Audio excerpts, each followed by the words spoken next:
दोस्तों, तो जैसे कि पिछले एपिसोड में हमने देखा कि नॉर्थर्न हेमन स्पिरिचुअल एकेडमी में यहाँ पर हंटिंग बैटल शुरू हो चुका था, जिसके फाइनल राउंड में मुचेन, ब्रदर ली जुआनटोंग और ब्रदर केंगशेंग पहुंच जाते हैं और इन तीनों को पेनल्टी हाल के 3 गार्डियंस का मुकाबला करना था, जो तीनों ही काफी ज्यादा खतरनाक थे। लेकिन हम देखते हैं कि ब्रदर ली जुआनटोंग और ब्रदर केंगशेंग अपनी पूरी जान लगाते हुए पहले 2 गार्डियंस को तो हरा देते हैं। अब आखिरी बारी मुचेन की थी, जिससे गुड यानियन का मुकाबला करना है और वो इनमें से सबसे ज्यादा पावरफुल था। यहाँ पर पूरी की पूरी एकेडमी की सारी उम्मीदें मुचेन से जुड़ी हुई है, क्योंकि अगर मुचेन हार गया तो नॉर्थर्न हेमन स्पिरिचुअल एकेडमी के सारे डिसाइपल्स की मेहनत जाया हो जाएगी।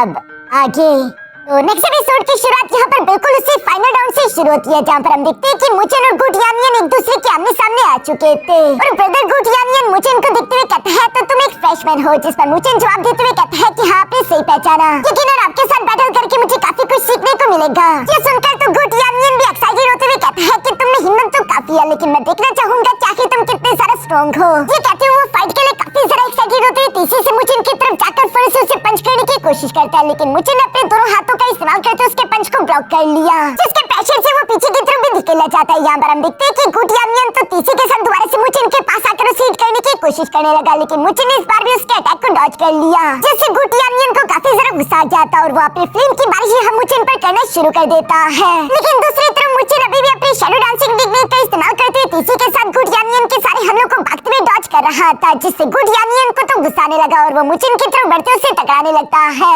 दूसरी तरफ हम देखते हैं कि मुचेन तो जितना हो सके गुड यानियन से दूर जाने की कोशिश कर रहा था और हमें यहाँ पर जानने को मिलता है असल में फाइट के शुरू होने से पहले ब्रदर केंगशेंग ने मुचेन को बताया हुआ था कि गुड यानियन काफी ज्यादा गुस्सैल है, अगर तुम उससे हेड टू हेड टकराने की कोशिश करोगे तो तुम उसका मुकाबला नहीं कर सकते, लेकिन अगर तुम उसके हर एक अटैक को डॉज करोगे और उससे दूर भागोगे तो तुम उसे किसी एग्रीमेंट के लिए मजबूर कर सकते हो। यहाँ पर फाइट के दौरान मुचेन अपने मन में कहने लगा कि ब्रदर केंगशेंग ने बिल्कुल सही कहा था, ये वाकई में काफी गुस्सैल है और ये कहते हुए अपने सल्लू और डेथ वार टेक्निक का इस्तेमाल करते हुए गुड यानियन पर हमला करने की कोशिश करता है, लेकिन गुड यानियन पर तो सल्लू और डेथ वार टेक्निक का कोई असर नहीं हुआ, उल्टा वो अपनी फ्लेम एरे का इस्तेमाल करते हुए मुचेन पर हमला कर चुका, जो टेक्निक बहुत ही ज्यादा वायलेंट और खतरनाक थी। ब्रदर केंगशेंग और ली जुआनटोंग भी दूर से ये फाइट देख रही है और वो कहते हैं कि मैंने बिल्कुल सही एक्सपेक्ट किया था, उसे मुचेन का ये फाइटिंग स्टाइल पसंद नहीं आ रहा और वो जल्दी इस बात से गुस्सा होकर मुचेन के साथ किसी एग्रीमेंट पर राजी होगा। दूसरी तरफ अरीना में हम देखते हैं कि गुड यानियन यहाँ पर अपनी फ्लेम का इस्तेमाल करते ऊपर की तरफ चट्टानों को तोड़ देता है, जिन्हें वो मीटियोर्स की तरह मुचेन पर बरसाने लगा। साथ ही साथ वो कह रहा था कि अब मैं देखता हूँ कि तुम मेरे अटैक को कैसे डॉज करते हो, मगर दूसरी तरफ हम देखते हैं कि मुचेन तो उसके अटैक्स को सिर्फ डॉज ही नहीं कर रहा, बल्कि साथ ही साथ वो उन चट्टानों पर यहाँ फॉर्मेशंस को भी प्लांट कर रहा था, जिन्हें वो तीसरी के साथ गुड यानियन की तरफ थ्रो कर देता है और हमें जानने को मिलता है कि असल में वो इंस्टेंट फॉर्मेशन थी, जिसके अंदर से मुचेन की गोल्डन व्हील्स निकलकर फिर से बाहर की तरफ आकर गुड यानियन पर हमला करने लगे। गुड यानियन जब उनके साथ मसरूफ था तो मुचेन उसी मौके का फायदा उठाकर गुड यानियन के पैरों के नीचे फिर से great flame demon formation activate कर देता है, जिस फॉर्मेशन को देखकर तो गुड यानियन भी उससे दूर भागने लगा, लेकिन हमें देखने को मिलता है कि मुचेन ने पहले ही अपनी स्पिरिचुअल वेन फॉर्मेशन को अपनी गोल्डन व्हील के अंदर इंजेक्ट किया हुआ था, जो कि बाहर की तरफ आते हुए गुड यानियन को चकड़ लेते हैं ताकि वो उस ग्रेट फ्लेम डीमन फॉर्मेशन से भाग ना सके, लेकिन गुड यानियन के पास भी फ्लेम की पावर थी, इसलिए हम देखते हैं कि मुचेन की फॉर्मेशन फ्लेम से उसे जरा सा भी कोई असर नहीं हुआ, उल्टा वो और जरा भड़कते हुए कहता है कि तुम आखिर हो तो एक फ्रेशमैन ही जिसे डॉज करने और भागने के सिवा कुछ नहीं आता। ये कहते वो गुस्से के साथ अपने फ्लेमिंग स्फीयर को बाहर की तरफ निकाल लेता है, जिसे लेकर वो मुचेन के पीछे भागते हुए कह रहा था कि मेरे सामने फियर एंड स्क्वायर आकर हेड टू हेड फाइट करो, तुम इस तरह से मेरे सब्र का इम्तिहान ले रही हो। ब्रदर ली जुआनटोंग भी ये देखते हुए खुश होकर कह रहा था कि ये बिल्कुल सही हो रहा है, गुड यानियन की पर्सनालिटी के हिसाब से वो जल्दी से जल्दी इस बैटल को खत्म करना चाहेगा, इसलिए वो मुचेन से कहेगा कि मैं तुम पर एक फाइनल अटैक करूंगा,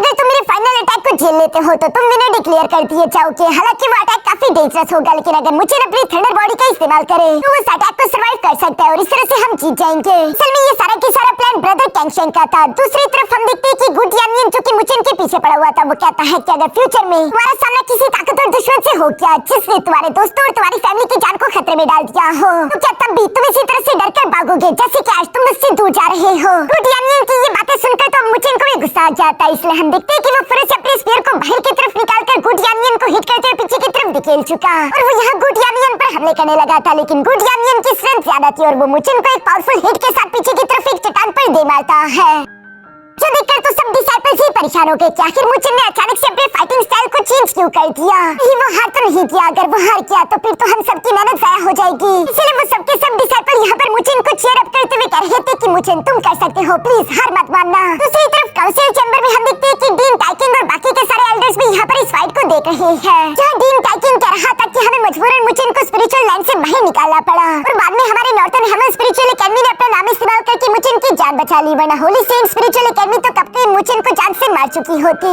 जिस पर एल्डर सूटियान कहता है लेकिन अब भी वही तो हो रहा है जो कि होली सेंट स्पिरिचुअल एकेडमी चाहती है। अगर मुचेन यहाँ पर हार गया तो नॉर्थर्न हेवन स्पिरिचुअल एकेडमी के डिसाइपल्स कमजोर रह जाएंगे। दूसरी तरफ मुचेन के अपने दोस्त भी परेशान होते हुए मुचेन का नाम लेते हुए कह रहे थे कि मुचेन तुम कर सकते हो, हार मत मानना। क्योंकि दूसरी तरफ अरीना में हम देखते हैं कि मुचेन उस धुएं से बिल्कुल सही सलामत बाहर की तरफ आने लगा था और वो कह रहा था कि ब्रदर गुटियान तुम्हारे अटैक्स डॉज करना और तुमसे दूर भागना वैसे भी ये मेरा फाइटिंग स्टाइल नहीं है, बल्कि ब्रदर केंगशिन ने मुझसे ये सब करने को कहा था। तुम देखना चाहते हो ना कि मेरा असली फाइटिंग स्टाइल क्या है, तो चलो मैं तुम्हें दिखाता हूँ। और ये कहती मुचेन अपनी थंडर की पावर एक्टिवेट करते हुए से अपने स्पीयर को अपनी तरफ बुलवा लेता है। जिस पर तो गुटियान भी खुश होते हुए कहता है कि लगता है कि अब थोड़ी ये फाइट इंटरेस्टिंग होगी। उसका ये कहना ही था कि तभी अचानक मुचेन ने अपने स्पीयर को तीसी से उसकी तरफ थ्रो कर दिया, जिसके बाद हम देखते हैं कि मुचेन भी तीसी से नीचे की तरफ आकर ब्रदर गुटियान पर अपने स्पीयर से हमले करने शुरू कर देता है। यहाँ पर इन दोनों के दरमियान हेड टू हेड अपने स्पीयर्स का इस्तेमाल करते हुए काफी सारा फास्ट आइकॉनिक फाइट हो रही थी, जिसमें ऑफ कोर्स मुचेन की कल्टिवेशन कम है और ब्रदर गुटियान की कल्टिवेशन ज्यादा, इसलिए वो मुचेन से थोड़ा ज्यादा ताकतवर था।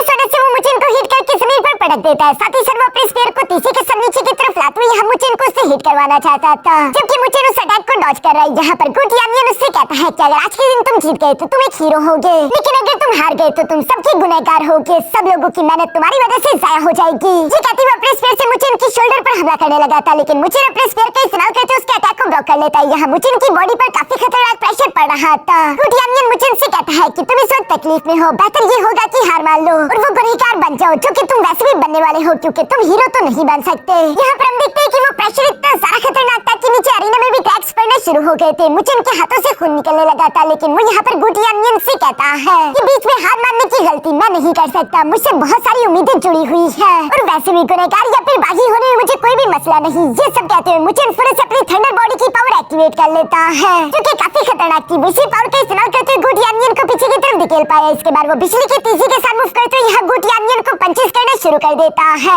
जिन्हें वो अपने स्पीयर का इस्तेमाल करते हुए ब्लॉक कर रहा था। और हम देखते हैं कि लास्ट फाइनल पंच के साथ मुचेन ने यहाँ पर गुटियान को ऊपर से हिट करते हुए अरीना के आर पार कर दिया। जहाँ अरीना के आर पार जाते हुए गुटियान तो हंसते हुए कह रहा था कि मजा आ रहा है, अब ये हुई ना एक इंटरेस्टिंग फाइट। जबकि दूसरी तरफ ली जुआनटोंग कह रहा था कि थंडर बॉडी काफी ज्यादा पावरफुल है, लेकिन मुचेन आखिर इसका इस्तेमाल अभी क्यों कर रहा है, इसे तो उसका इस्तेमाल बाद में करना था ना। दूसरी तरफ हम देखते हैं कि गुटियान भी नीचे से वापस ऊपर की तरफ आ चुका था, जिसे देखकर मुचेन भी अपने स्पीयर को पकड़कर फिर से उसे दोबारा से टकराना शुरू कर चुका। यहाँ पर इन दोनों की ये स्पीयर फाइट इतनी ज्यादा तेज और खतरनाक थी कि हमें बस सिर्फ थंडर पावर और फ्लेम पावर दिखाई दे रही थी, जो कि तेजी से एक दूसरे के साथ टकरा रही है। तो नहीं, हार मानने का नाम नहीं ले रहे थे। मुचेन अपनी थंडर बॉडी की वजह से ब्रदर गुटियान का बराबरी के साथ मुकाबला कर पा रहा था, लेकिन यहाँ पर फाइनल टकराव की वजह से वहाँ पर काफी खतरनाक एनर्जी अनलीश होती है, जिसकी वजह से हम देखते हैं कि मुचेन की थंडर बॉडी भी डीएक्टिवेट हो गई, जहाँ दोनों की बॉडी से थोड़ा बहुत खून निकल रहा था। यहाँ पर गुटियान मुचेन से इंप्रेस होते हुए कहता है कि मुचेन, असल में मुझे तुम्हारे मामूली से प्लान के बारे में शुरू से ही मालूम था कि तुम मुझसे क्या करवाना चाहते हो।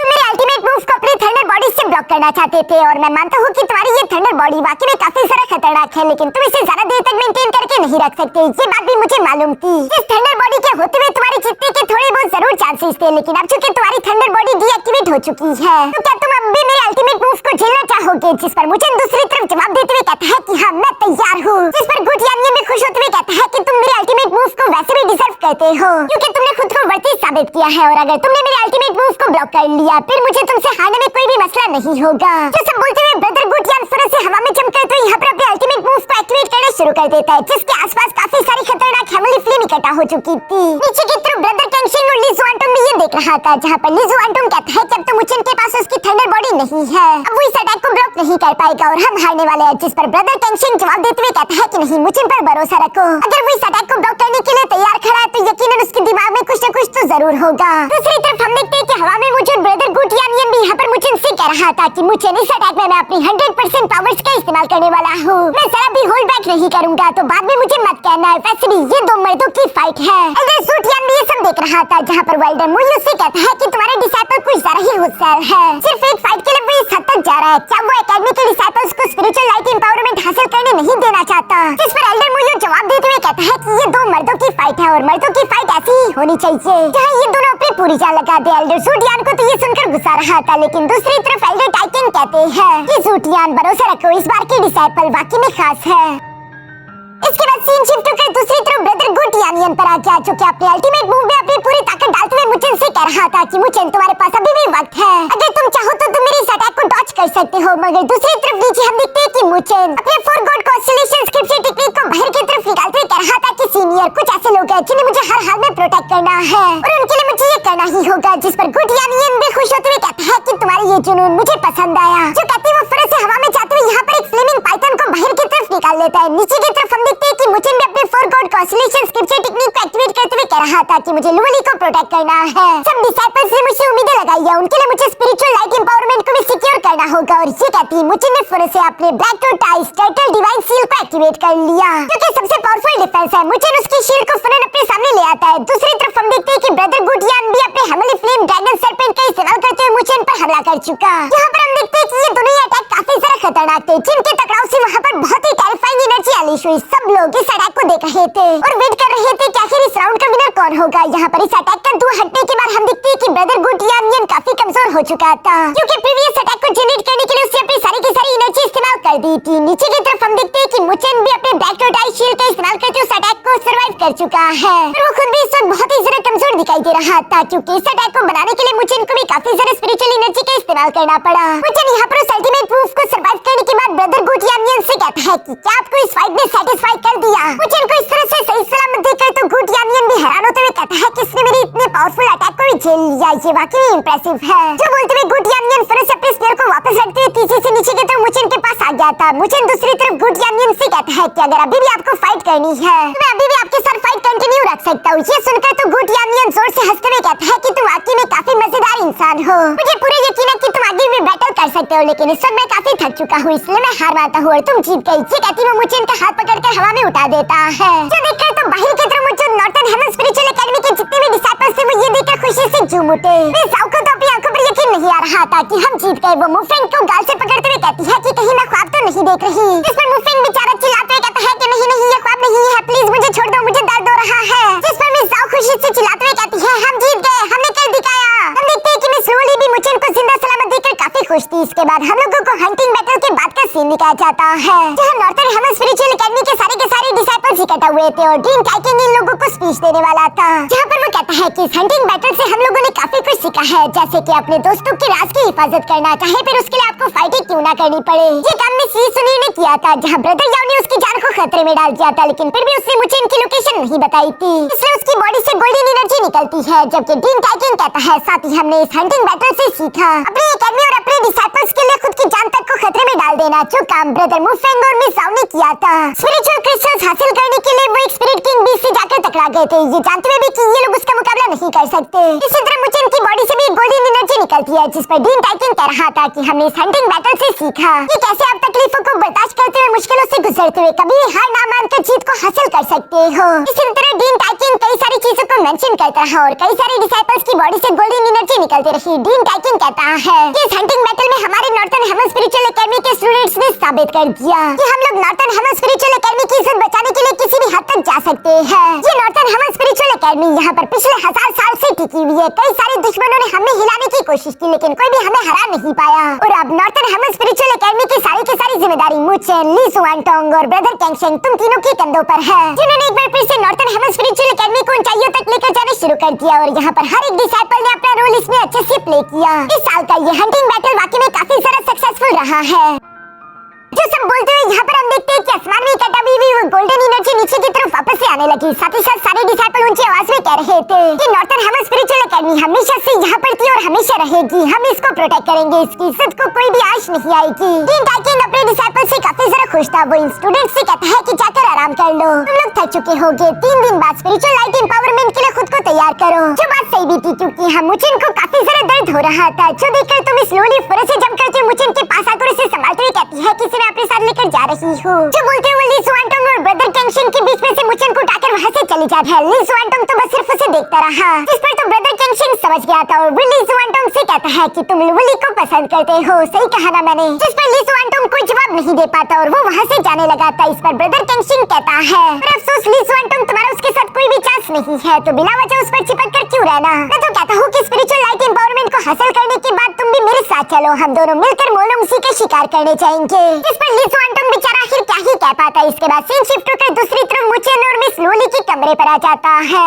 जहाँ मुचेन मिस लोली से कह रहा था कि मुझे माफ कर देना, मैंने तुम्हें बिना वजह ही खुद के लिए परेशान कर दिया। मिस लोली भी नाराज दिखाई दे रही थी। वो भड़कते हुए कहती है कि तुम आखिर इतने डेस्परेटली फाइट क्यों कर रहे थे, अगर तुम्हें कुछ हो जाता। इस पर मुचेन यहाँ मिस लोली के गाल को पकड़ते हुए कहता है कि स्पिरिचुअल लैंड में मैं आखिरी दम तक तुम्हारे साथ नहीं था, लेकिन इस बार मैं तुम्हारे साथ रहूंगा। इस पर मिस लोली कहती है, तो इसके लिए क्या तुम इस तरह से फाइट करोगे? मैं जानती हूँ कि तुम मुझे ताकतवर होता हुआ देखना चाहते हो, लेकिन तुम इस तरह से खुद की जान को खतरे में नहीं डाल सकते। मैं इतनी दूर नॉर्थर्न हेवन स्पिरिचुअल एकेडमी सिर्फ इसलिए नहीं आई ताकि मैं अपनी आंखों के सामने तुम्हें मरते हुए देख सकूं। और ये सब कहते हुए मिस लोली उठकर वहाँ से जाने लगी थी, मगर तभी अचानक मुचेन ने उसका हाथ पकड़ लिया, जहाँ उसे वो पकड़ते वापस अपनी तरफ खींच लेता और मिस लोली फिर से मुचेन की गोद में आ गिरी। मुचेन यहाँ मिस लोली की आंखों में देखते हुए कहता है कि लोली, तुम्हारा बहुत बहुत शुक्रिया हमेशा मेरे साथ रहने के लिए। मिस लोली बेचारी तो यहीं एम्बैरेस होकर शर्मा रही थी, मगर तभी अचानक मुचेन यहाँ उससे कमर से पकड़ते हुए अपनी तरफ खींचकर फिर से उसके होंठों पर किस कर देता है। मिस लोली तो इसके लिए तैयार नहीं थी, ये उसके लिए एक सरप्राइज था, लेकिन मुचेन उसे पकड़ते हुए यहाँ बेड पर लिटा देता है। मिस लोली ने भी रेजिस्ट करना बंद कर दिया था। यहाँ पर इन दोनों के दरमियान काफी क्यूट रोमांटिक सीन क्रिएट हो जाता है, जहाँ मुचेन जब किस करके ऊपर की तरफ उठा तो मिस लोली शर्माते उससे कहती है कि प्लीज दोबारा ऐसा मत करना। मुचेन उसकी ये बात सुनकर मिस लोली की कमर को पकड़ते हुए कहता है कि दोबारा क्या नहीं करना मुझे। जिस पर मिस लोली शर्माते शर्माते कहती है कि डेस्परेटली इस तरह से फाइट करना जिसमें तुम्हारी जान खतरे में आ जाए, तुम हमेशा ही ऐसी चीजें करते रहते हो। यहाँ पर मिस लोली जब ये सब कह रही थी तभी उसकी नजर दूसरी तरफ मुचेन पर पड़ जाती है, जो कि थकन की वजह से बीच में ही सो चुका था। मिस लोली उसकी तरफ देखते हुए स्माइल करके कहती है कि बेवकूफ कहीं का। ये कहती हुई मुचेन को हक करके कहती है कि फिक्र मत करो, मैं हमेशा तुम्हारे साथ रहूंगी, तुम्हें प्रोटेक्ट करूंगी ताकि तुम्हें कोई भी चोट ना पहुंचा सके। इसके बाद हम लोगों को नेक्स्ट डे मॉर्निंग का सीन दिखाया जाता है, जहाँ पर हम देखते हैं कि ली सुआनटोंग तो मिस लोली से मिलने के लिए उनके घर के बाहर इंतजार कर रहा था। वो ऑलरेडी काफी ज्यादा इंतजार कर चुका था। तभी ये सुनील वहाँ से गुजरते उसे देख लेती है, जहाँ वो ली सुआनटोंग से कहने लगी कि कहीं तुम मिस लोली से मिलने के लिए तो नहीं आए। मिस लोली तो कल रात से मुचेन के साथ उसके कमरे में आराम कर रही है, इवन कि वो अभी भी मुचेन के साथ उसी के कमरे में है, और मुझे नहीं लगता कि कल रात के बाद वो इतनी जल्दी अपने कमरे से बाहर आने वाले हैं। ये सारी बातें सुनकर तो ली सुआनटोंग की एम्बैरेस्ड होने लगा। उसे जेलसी भी हो रही थी, लेकिन आखिर वो क्या ही कर सकता था, इसलिए वो ये सुनील से कहता है कि अच्छा ठीक है मैं चलता हूँ। बेचारे का दिल तो पूरी तरीके से चकनाचूर हो चुका है, लेकिन ये सुनील तो इस बात को समझ नहीं पा रही थी। लेकिन ब्रदर केंगशिन उसकी सिचुएशन को समझता था। वो ली सुआनटोंग से कहता है कि तुम यकीनन लोली को आखिरी बार गुड बाय कहने के लिए आए होंगे, पर देखो लगता है कि तुम्हारा दिल टूट चुका, तुम पूरी तरीके से अकेले पड़ चुके हो। जिस पर ली सुआनटोंग कहता है कि नहीं, ये बहुत ही मुश्किल है, तुम इसे नहीं समझ पाओगे। जिस पर ब्रदर केंगशिन तो ली सुआनटोंग के कंधे पर हाथ रखते उसे चेयर अप करके कहता है कि अरे यार ये प्यार व्यार के चक्कर में ज्यादा ना पड़ो, अगर तुम इतने ही ज्यादा उदास या फिर गुस्से में हो तो अपने ये गुस्सा और उदासी क्यों ना मोलोंगसी पर निकालो, हम उसे तलाश करके बुरी तरीके से पीटेंगे, क्या कहते हो? जिस पर ली सुआनटोंग भी मान गया था और ये दोनों वहाँ से जाने लगे। जाते जाते ब्रदर केंगशिन ली सुआनटोंग से कह रहा था कि मैं उम्मीद करता हूँ कि किसी दिन तुम अपना रास्ता ढूंढ लो, मैं नहीं चाहता कि ये चीजें तुम्हें पीछे रोक कर रखे। जिस पर ली सुआनटोंग भी ब्रदर केंगशिन से कहता है कि ब्रदर केंगशिन कभी कभी मुझे तुमसे जेलसी होती है, इस बात को लेकर कि तुम इतने सारा बेफिक्र कैसे रह लेते हो। इसके बाद सीन शिफ्ट होकर दूसरी तरफ मिस लोली और मुचेन के कमरे में आ गया, जहाँ पर मुचेन अभी भी सोया हुआ था।